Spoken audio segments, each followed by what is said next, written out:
Hello and welcome to an update to the Hair Shader 2 pack. Now what I've been working on is some of these hair wigs. So it's just basically wig set using some of the hair shader systems, and one of the new hair shaders I've created is called the VRTC, which if you've watched any of my previous videos you'll see I'm developing a way of tinting the root, the tip and the colour. So I've supplied this little RGB type texture here, and if you click on channel you'll see there's an alpha channel, and if you were to open this in like Photoshop or GIMP or something, you can go into the channels and see that the red channel deals with variation, so high tones for one colour and low tones for another colour. The green channel deals with this root, and the blue channel deals with this tip. So that's why you see this kind of rainbow effect here, but it doesn't reflect as this unless you were to change the material itself. So let's go ahead and make one of these.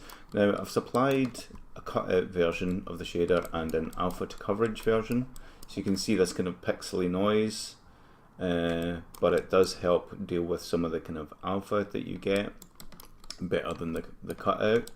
If you're using a cutout shader, it's recommended to use something like Mad Goat for the anti-aliasing. So I've got Mad Goat here. I usually switch it to like 4x. If you're using like a high-end PC, you can turn up the ultra quality, but in order to see that, I'm just going to choose the camera and do Control-Shift-F to make it see the same as what I'm looking at here. And it looks like my near plane needs trimmed back. Okay. And with that attached, I can now play, and I should see some of this, we'll get some of this ironing out. So the cutout works really nice when you're using a post-process type effect. Now if I move the camera just over to these guys, so I can see this one a little better. Let me just get more screen here. And you can see it also gets rid of some of the noise here. Although I think it looks better with cutout using anti-aliasing. You can really see without any noise. But both work. If you turn off Mad Goat, you can see the difference. There's very little difference in it. Just the harsh edges appear here in the cutout, and when you turn it off, you see the more noise in the alpha to coverage version. Okay, so let's make a new hair. So I'm just going to copy one of these LOD groups.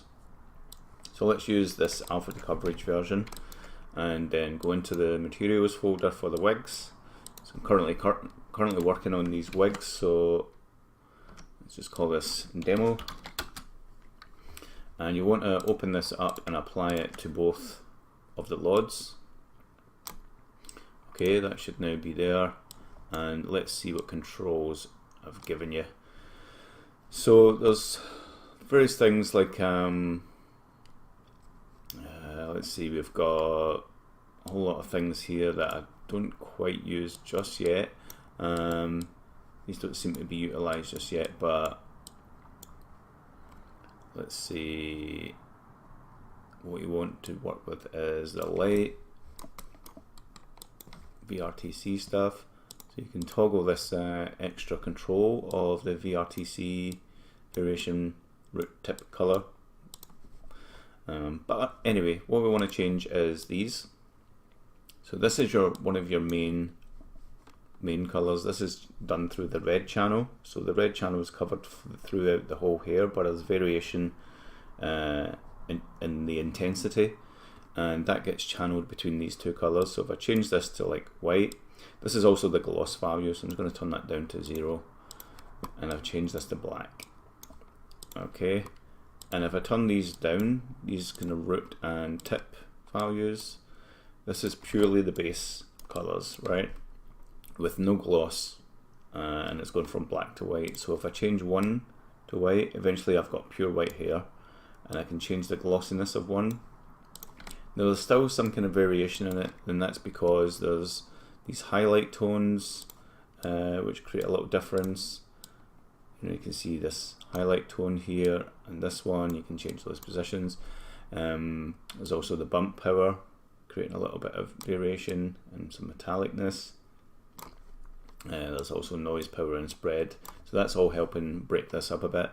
Now let's go for maybe a reddish, let's go for a kind of redhead type of thing. So we just take two colours that are close to that. There we go, and we can change this. If we want to use the these bias and scale on this texture, then you just have to enable this, and it'll just give you more kind of brightness and contrast. So you can use that to tone things down if you want. So we've changed those to the gloss. If we want to change it, we can just give it a little bit. Doesn't need a lot. If you give it too much, it just looks kind of odd and wet, but it doesn't really matter what you do. It's just the look that you want. So it gets a little bit more metallic looking the higher you put these, so be careful with that. There's also this metallic slider, so you can use that to control this color contrast. The main things we want to deal with now is, alright, so we've got the power of the root and the tip. Almost forgot that. So the tip color and the power. So you can see that changes the bottom there. So the power is done through the alpha slider. And it's nice to have maybe something a bit darker there. And the root, I'm going to change the power of that. And then we can go back up to this bias and scale and just like push that a little bit if you want to. And let's see, let's change the tip to be a bit more in line with the hair itself. There we go. Okay, so you've got kind of red head there. Now we can change these. So you got these two anisotropic type highlights. Oh, this is the alpha power, by the way. Maybe I'm going to move that later. It's just a little bit middle of nowhere. I'm using this to separate these two groups actually. Just the slider here. So you've got this main highlight. Doesn't matter, they both do the same, whether it's main or secondary. They both do the very same thing. You can move them around. You can change how strong they are and how tight they are, I guess. I might rename this to tightness. So you can do something like that.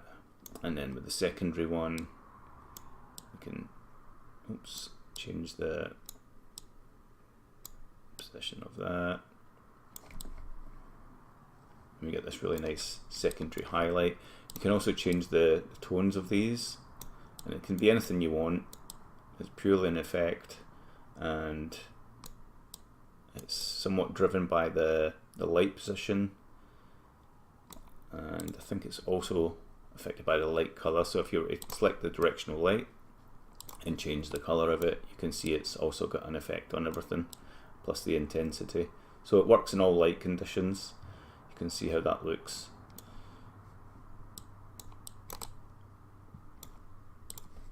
It's also affected by the reflection probe. So if you increase the reflection probe, it's going to be affected by the environment colors. So that's pretty much it. I mean, feel free to give any feedback if you want any improvements made to the shader, if you don't like the order of anything and you want to suggest any new features. But otherwise, that's pretty much it. You can change the shader up here to anyone you want. I've put them in the hair shaders section now because they're just getting too many different shader types. These are the two latest ones. There's a few other ones that you might want to use, but in my mind these are quite powerful. The rest of them use maybe a simpler driving format when it comes to this. So this supports the RGBA VRTC, which is variation root tip color, root tip cutout. Cutouts in the alpha channel, and then you can control that power from here. Yeah, so I'm pretty happy with this shader, and it seems to be doing quite well on the asset store. Get it while the price is low, because the more wigs that I create, the more pricey this pack's going to get. So catch it early. I hope you enjoyed this video, and feel free to comment below, and thanks for buying. Bye.